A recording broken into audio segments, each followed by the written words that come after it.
Hello everyone! Today I'll show you how to change the voice chat activation mode in Grounded 2.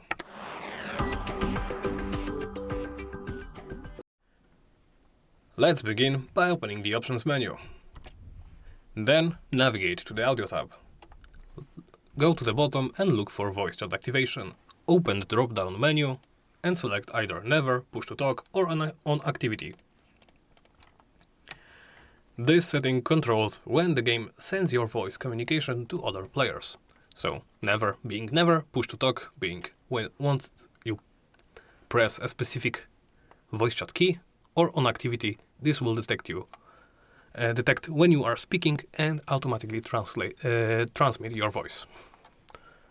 Select one of them. I'll select never. Once you are done here,